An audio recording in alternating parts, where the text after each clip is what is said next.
Assalamualaikum warahmatullahi ta'ala wabarakatuh. Al-Fatihah. A'udzu billahi minasyaitonir rajim. Bismillah. Iyyaka na'budu wa iyyaka nasta'in. Ihdinas siratal mustaqim. Siratal ladzina an'amta 'alaihim ghairil maghdubi 'alaihim waladdallin. Amin. Bismillahirrahmanirrahim. Alhamdulillahi Rabbil Alamin. Wassalatu wassalamu ala ashrafil anbiya wal mursalin wa ala alihi wa sahbihi ajma'in. Allahumma ja'alna fahman nabiyyin wal malaikatil muqarrabin wasyuhada'i wal ulama'il amilin.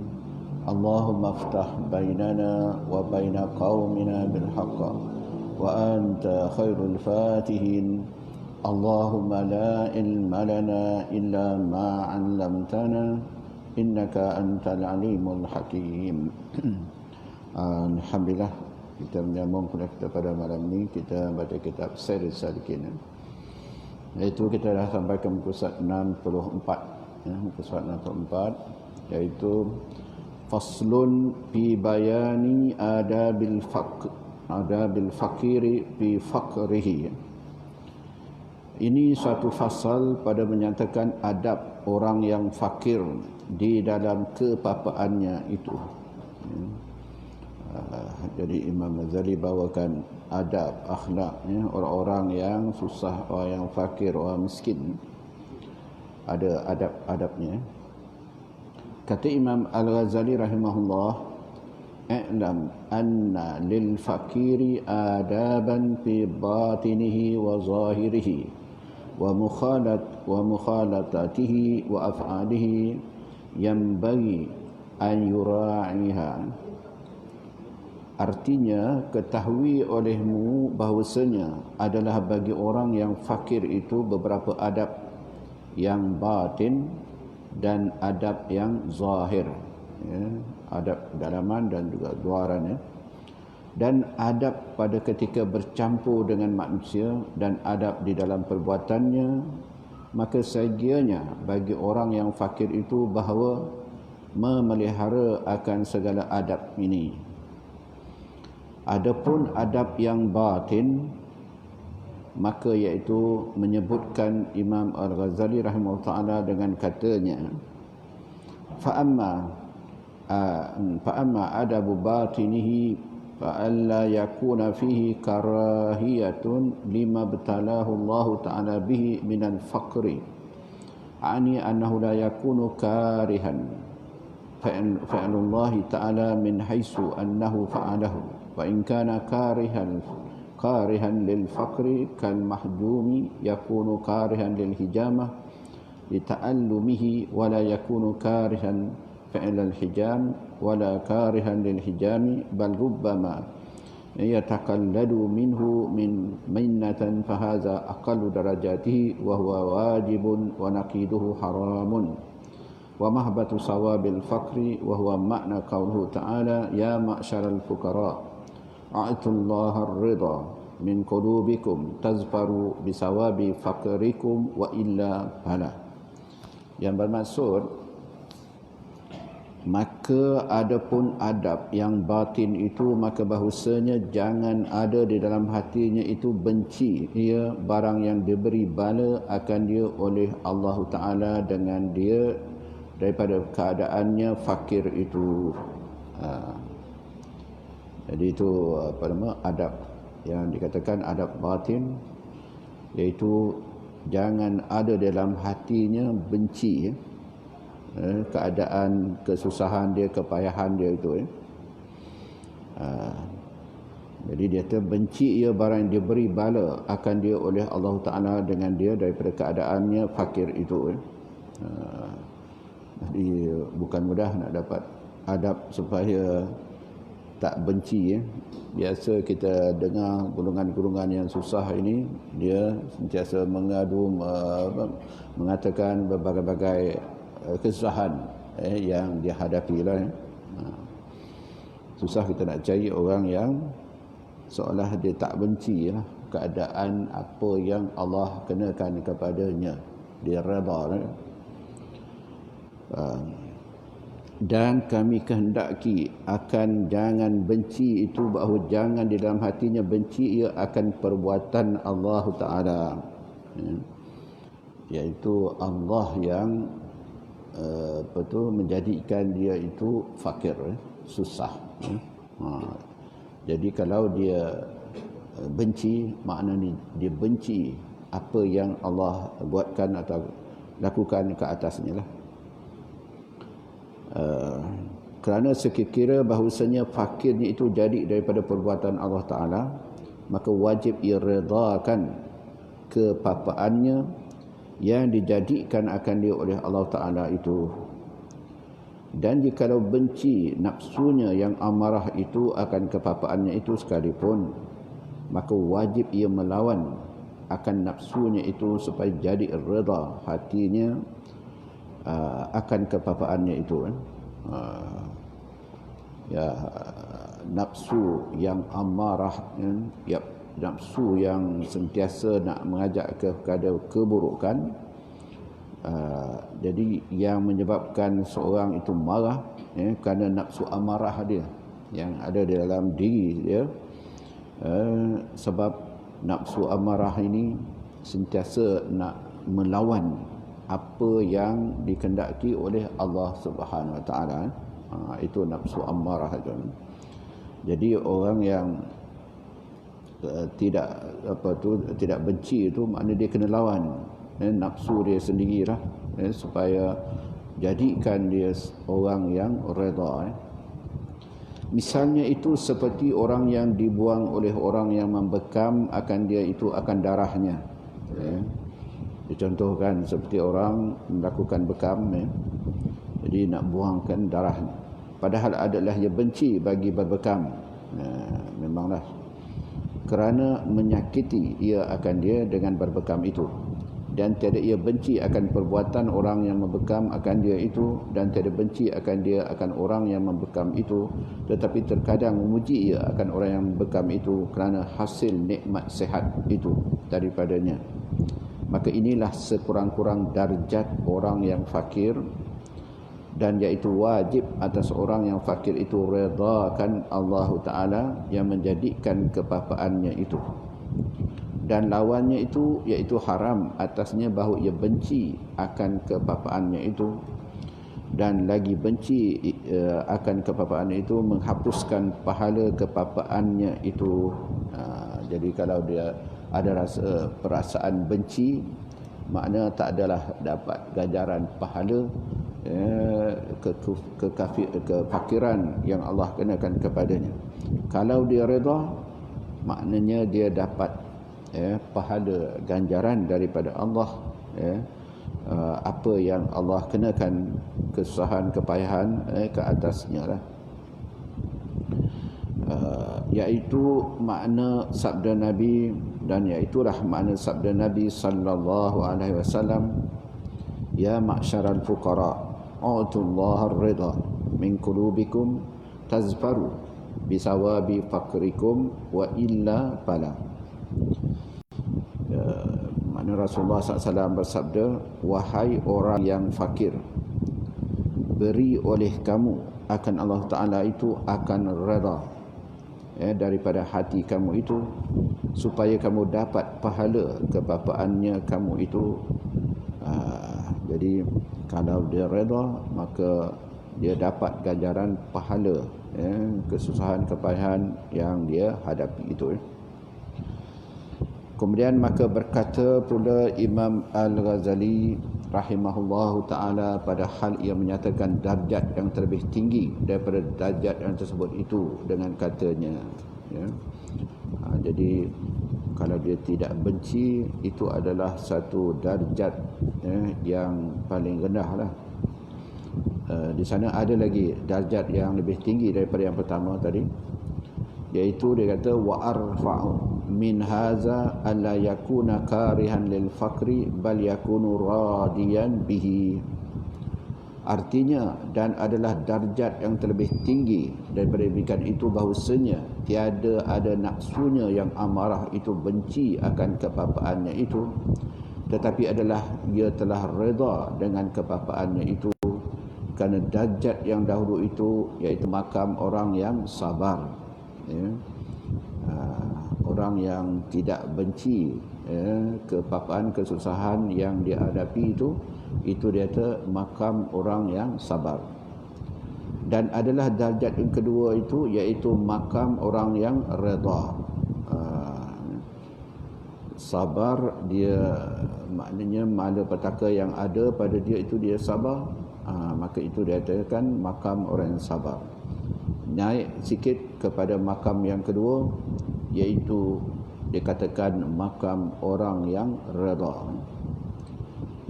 Dan telah maklum bahawa makam orang redha itu tinggi daripada makam orang yang sabar.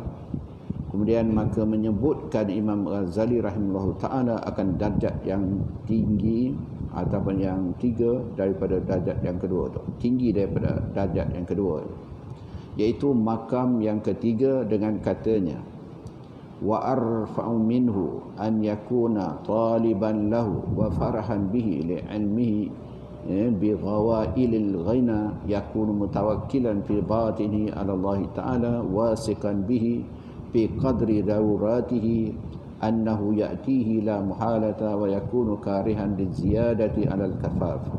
Artinya adalah darjat yang terlebih tinggi daripada itu bahawa adalah menuntut bagi kepapaan itu dan suka ia dengan kepapaannya itu, ya. Jadi dia terima keadaan susah payah malapetaka yang ada dan dia suka, ya. Bukan sekadar redha tapi dia suka, ya, keadaan, kepapaan, kesusahan yang ada pada dia itu, ya. Kerana telah mengetahui ia dengan beberapa kebinasaan kerana kaya. Maknanya sebab orang kaya tu banyak yang menyebabkan dia binasa ataupun susah dia menghadapi nanti di depan Allah Subhanahu Wa Taala. Orang fakir dia tidak susah nak menghadapi amalan dia nanti di depan Allah Subhanahu Wa Taala. Tetapi orang kaya dia itu susah sebab banyak persoalan-persoalan yang akan ditanya, ya, tentang harta, daripada mana kamu dapati, ke mana kamu belanjakan, ya.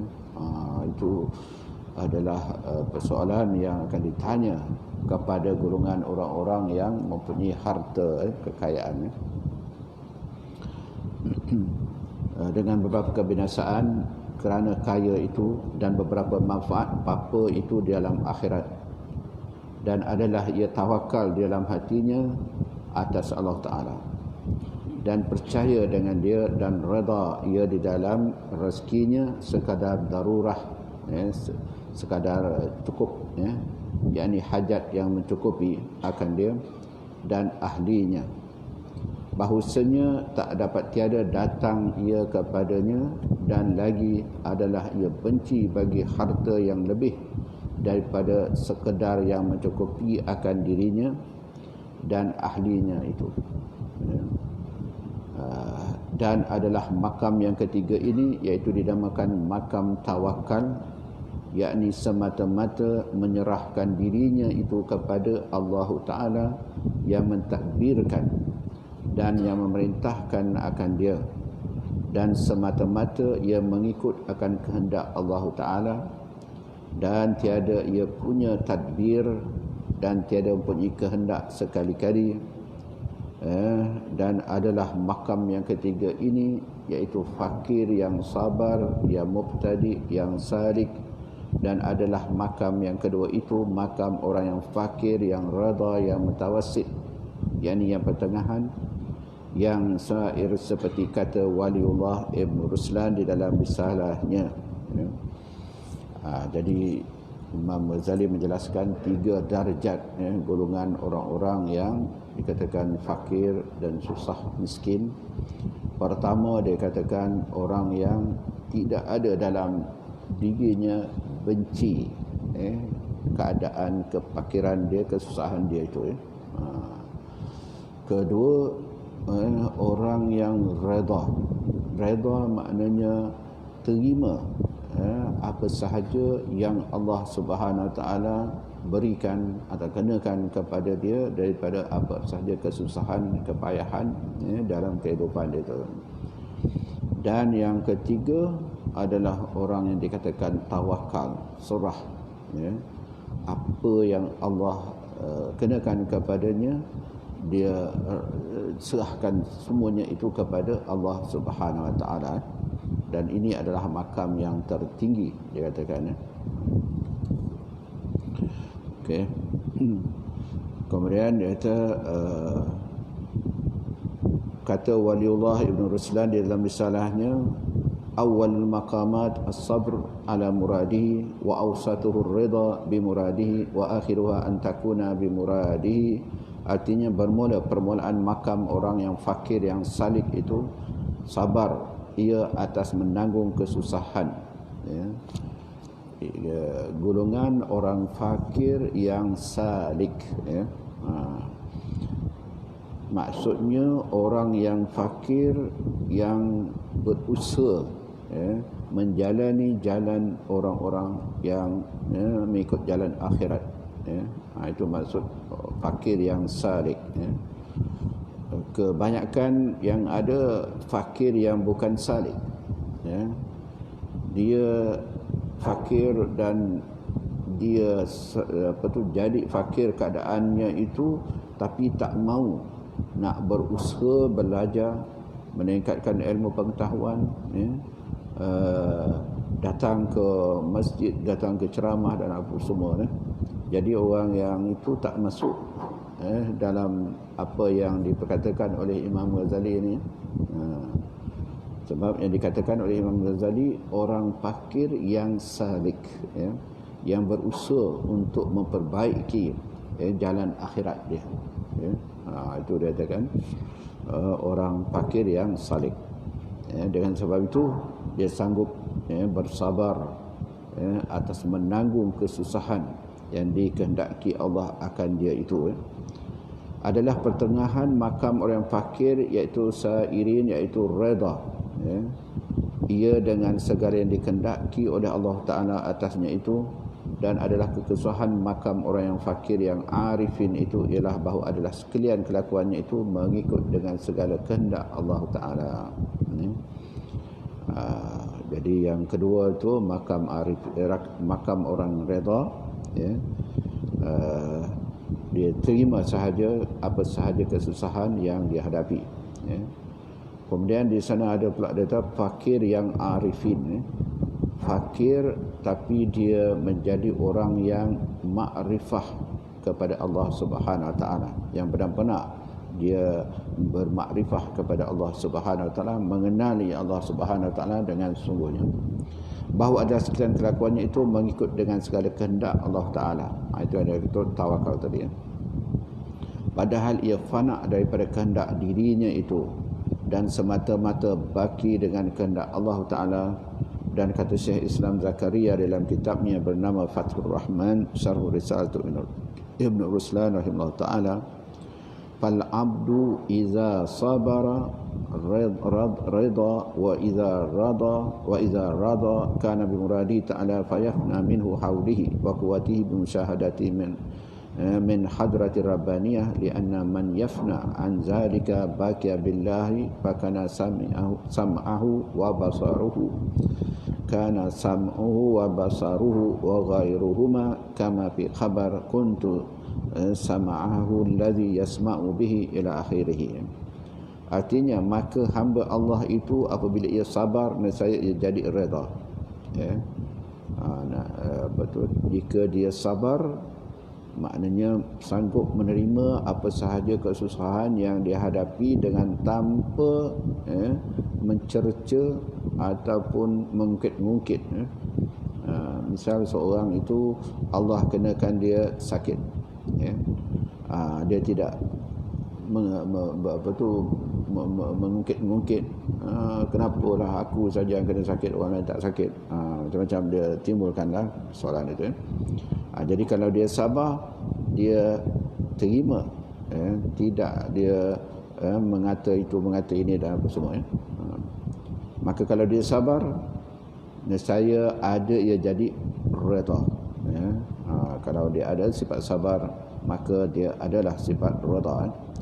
Dan apabila ia redha, nescaya adalah ia mengikut dengan dikehendak Allah Ta'ala dalam segala kelakuannya itu. Maknanya orang yang sabar ada redha, orang yang redha ada tawakal. Ya. Maka ketika itu panahlah dia daripada segala perbuatannya dan daripada dayanya dan daripada upayanya, dengan sebab telah syuhud, ya, ia akan segala kelakuannya dan segala perbuatan itu jadi daripada hadrah kudrat ketuhanan, iaitu Allah Ta'ala. Ya. Jadi akhirnya dia dapat faham, dapat rasa segala apa yang dia dikenakan kesusahan, kepayahan itu, dia nampak di situ adalah kehendak Allah, perbuatan Allah ke atas dirinya. Jadi itu maksud dia, syuhud ia akan segala kelakuannya itu dan segala perbuatannya itu jadi daripada hadrah kudrat ketuhanan Allah Ta'ala. Ya. Nak dapat keadaan macam ni bukan mudah. Nak kena dia ada ilmu pengetahuan, belajar ilmu tauhid yang mendalam, ya. Di situ, di samping belajar tentang akhlak, tasawuf, kalau dia dapat memahami semuanya itu, mungkin dia boleh dapat sampai kepada yang dikatakan tadi, syuhud, mendapat menyaksikan segala apa yang dialami itu tak lain tidak bukan semuanya adalah mengikut qadar kudrat iradat Allah Subhanahu wa Ta'ala. Itu bukan sekadar sebenarnya orang fakir miskin pun, kita semua dalam keadaan relax atau dalam keadaan biasa, keadaan senang pun kena merasakan bahawasanya apa sahaja yang dia dapat daripada kesenangannya, daripada berbagai-bagai nikmatnya, kalau boleh biar dapat nampak akan kebesaran dan keagungan Allah di dalamnya. Tapi siapa yang boleh dapat merasakan begitu, memang bukan mudahlah. Kita diberi kesihatan, diberi kesenangan, tak rasa kita itu adalah pemberian daripada Allah Subhanahu Wa Ta'ala. Berikan anak, kaum kerabat, cucu, cicit dan semuanya itu, dapat dia syuhud, maknanya dapat menyaksikan, melihat, semuanya itu adalah kehendak Allah Subhanahu Wa Ta'ala.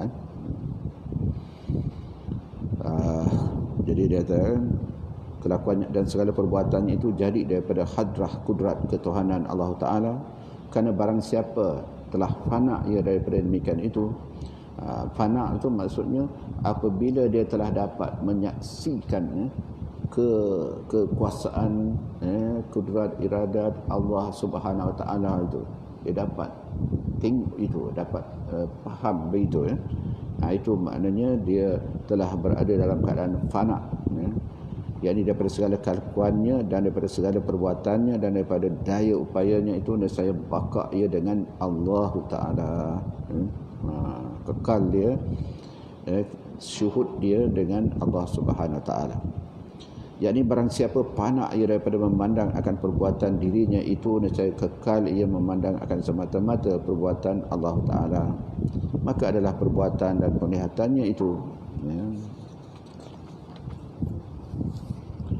yang lainnya daripada keduanya itu, daripada segala sifatnya itu, iaitu daripada sifat yang tersebut dalam hadis qudsi, iaitu dalam hadis qudsi, iaitu wala yazalu abdi yataqarrabu ilayya bin nawafili hatta uhibbahu fa iza ahbabtuhu kuntu sami'ahu alladhi yasma'u bihi wa basaruhu alladhi yubsiru bihi wa lisanuhu alladhi yantiqu bihi wa yadahu allati yabtishu biha wa rijluhu allati yamshi biha wa qalbuhu alladhi yatmaru bihi.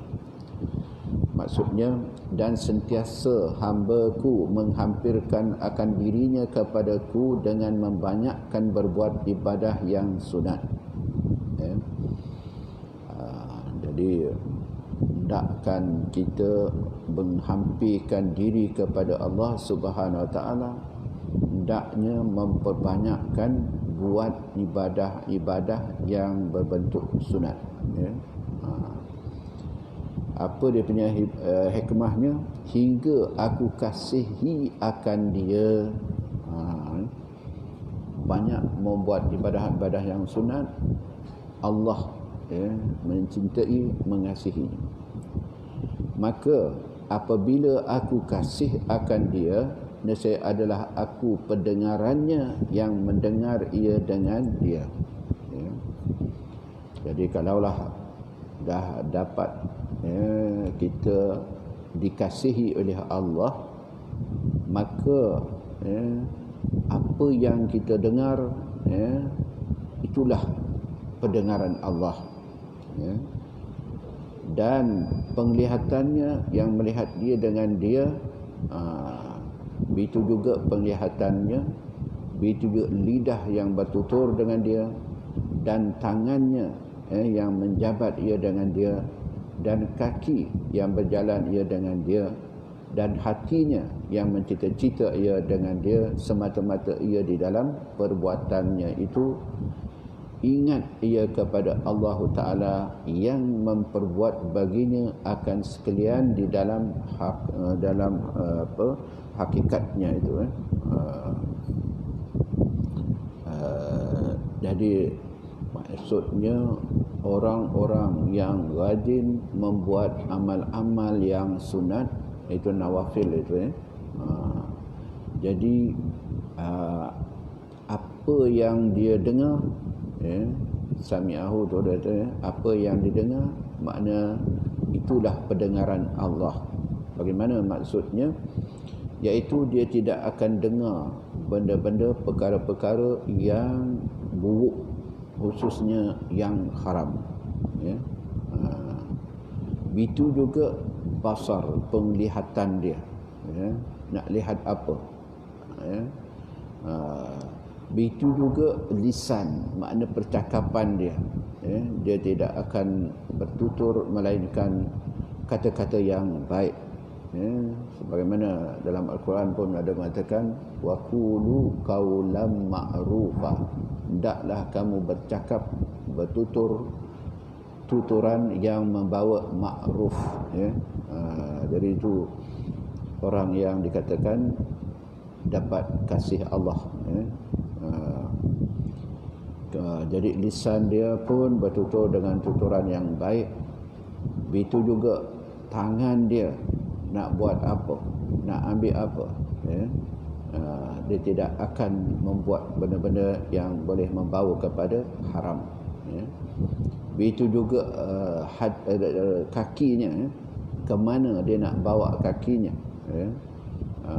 Jadi orang yang dicintai oleh Allah, dah tentulah dia tidak akan pergi kepada tempat-tempat yang diharamkan atau yang tempat yang tak mempunyai kebaikan, tetapi dia bawa kakinya itu kepada yang disukai oleh Allah Subhanahu Wa Taala. Kemudian yang akhir sekali, qalb, hati dia. Begitu juga hati dia tak akan berangan-angan, angan-angan yang tidak baik, melainkan semuanya angan-angan yang boleh membawa kepada kebaikan sahaja. Jadi dia kata, artinya, dan sentiasa hamba-Ku menghampirkan akan dirinya kepada Aku dengan membanyakkan berbuat ibadah yang sunat hingga Aku kasihi akan dia. Dengan banyak buat amal-amal sunat sehingga dapat cinta Allah, kasih Allah. Maka apabila Aku kasih akan dia, nescaya adalah Aku pendengarannya yang mendengar ia dengan dia. Begitu juga penglihatannya, yang melihat ia dengan dia, dan lidahnya yang bertutur ia dengan dia, dan tangannya yang menjabat ia dengan dia, dan kakinya yang berjalan ia dengan dia, dan hatinya yang mencita-cita ia dengan dia, semata-mata ia di dalam perbuatannya itu ingat ia kepada Allah Ta'ala yang memperbuat baginya akan sekalian di dalam hakikatnya itu. Jadi orang yang dikaitkan dengan orang fakir tadi, ya, dia kalaulah dapat pertama sabar, kedua redha, dan ketiga dia dapat tawakal, dan dia dapat rasakan semua yang dia hadapi, dia alami itu semuanya adalah datangnya daripada Allah Subhanahu Wa Taala. Jadi orang fakir itu pun penglihatan dia, pendengaran dia, semuanya, hatinya pun, semuanya adalah mengikut kehendak Allah Subhanahu Wa Taala. Kemudian Syahdan kata Sayyidina Ali radhiyallahu anhu, inna lillahi uqubat bil faqri wa masubat bil faqri. Artinya bahawasanya adalah bagi Allah Ta'ala itu beberapa menyeksa dengan orang yang fakir, yang tiada sabar akan kepapaannya itu. Jadi bukan sahaja orang kita rasakan orang yang fakir itu dapat banyak ganjaran pahala, tapi Sayyidina Ali mengatakan ada kalangan orang fakir itu disiksa, dengan fakirnya itu, yang tiada sabar akan kepapaannya itu. Dan lagi ada bagi Allah Ta'ala itu beberapa memberi pahala dengan orang yang fakir yang sabar akan kepapaannya dan keredaan itu. Maka menyebutkan Imam Al-Ghazali rahimahullah ta'ala akan alamat orang yang fakir yang diberi pahala itu dengan katanya,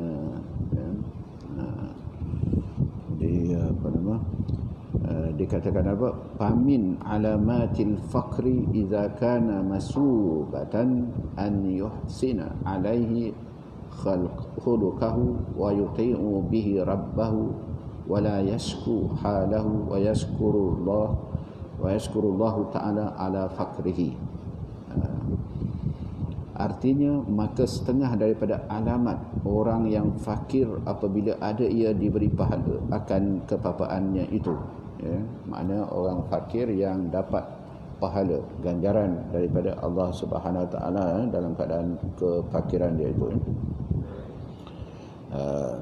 Dia kata apa? Bahawa baik atasnya perangainya. Hendaknya orang fakir tadi kalau hendakkan ganjaran pahala, mestilah dia mempunyai akhlak budi pekerti yang baik. Baik atasnya perangainya itu dengan dia berbuat taat akan Allah Tuhannya.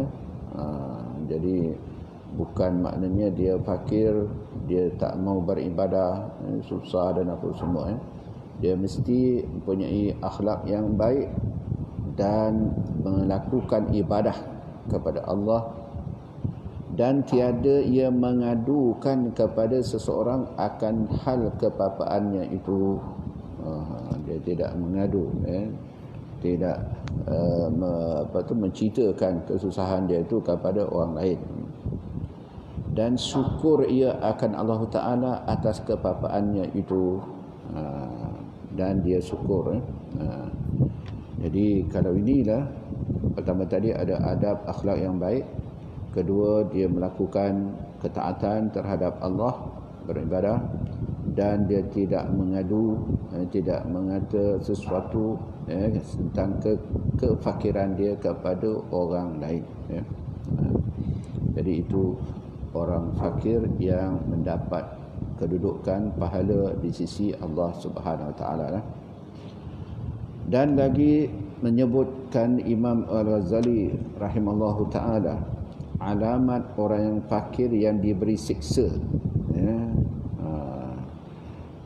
Orang fakir yang disiksa, yang diazab, ya. Wa min alamatihi idza kana uqubatu an yasu'a alaihi khuluquhu wa ya'si rabbahu bi tarki ta'atihi wa yaksuru shikayah, ya. Wa yastakhattu al-qada wa hadha yadullu ala anna kulla fakrin falaysa bimahmudin bal alladhi la yatasakhatu wa yarda aw yafrahu bil fakri wa yarda li ilmihi bi samaratihi idh qila ma a'ta 'abdun shay'an min ad-dunya illa qila lahu khudhhu ala salasati salasin syughul wa ham wa tulul hisab. Artinya, dan setengah alamat orang fakir apabila ada ia dapat siksa itu, makna orang fakir yang disiksa, pertama bahawa jahat atas perangainya, maksudnya buruk perangai dia, ya. Dan lagi ia berbuat maksiat, tidak melakukan ketaatan terhadap Allah, makna buat maksiat. Dan lagi ia membanyakkan mengadukan kepapaannya itu kepada seseorang. Dia merintih, dia mengadu, ya, kesusahan yang dihadapi kepada orang, ya. Dan benci ia akan qada Allah Ta'ala, ya. Maknanya apabila dia mengadu, bercakap tentang kesusahan apa semua, maknanya dia benci akan qada Allah, ketetapan Allah, ke atas dirinya. Dan adalah segala alamat itu menunjukkan bahawasanya tiada tiap-tiap orang yang fakir itu dipuji. Bukanlah dia semua orang fakir itu dipuji, ya. Tetapi adalah fakir yang dipuji itu iaitu orang yang fakir yang tiada benci akan kepapaannya itu, kerana lagi ia reda akan kepapaannya itu, atau ia suka dengan kepapaannya itu, kerana mengetahui ia dengan kepapaannya itu beberapa dapat faedahnya dan beberapa pahalanya, dan adalah dengan orang yang kaya itu beberapa siksa dan beberapa hisabnya, kerana setengah ulama tiada diberi akan seorang hamba itu akan sesuatu daripada dunia, melainkan dikata baginya, ambil olehmu akan dia atas 3 perkara, ya. Okey, jadi itulah diperjelaskan tentang orang fakir yang dapat ganjaran pahala di sisi Allah dan orang yang fakir mendapat siksa, ya. Jadi kita kalau lihat golongan orang yang susah dalam masyarakat, ya, agaknya macam mana, ya? Apakah mereka tergolong daripada orang yang dapat ganjaran pahala daripada Allah ataupun akan mendapat siksa, ya? Wallahu alam lah, ya. Kita tak tahulah keadaan orang-orang fakir ini, ya. Memang Rasulullah pun ada memperingatkan, kadal fakru an yakuna kufran. Kadang-kadang ramai kalangan orang-orang yang fakir itu dekat dengan kekufuran. Maknanya mungkinlah orang-orang yang dapat siksa itu, ya, kerana dia dah hampir kepada kekufuran, ya. Kufur dia tentang ketetapan Allah yang Allah berikan kepadanya beberapa kesusahan itu, ya. Jadi kita berhenti sekadar itu, insya-Allah, ya, kita sambung pada minggu akan datang seterusnya lah, ya. Jadi wallahu alam.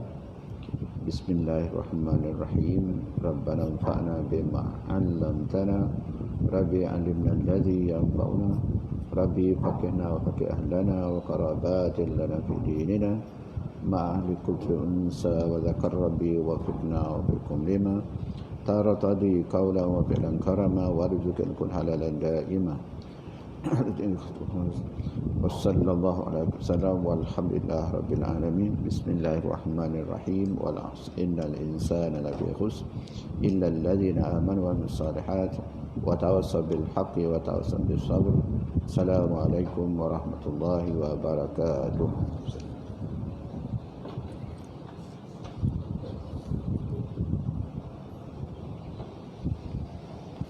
Allah. Terima kasih.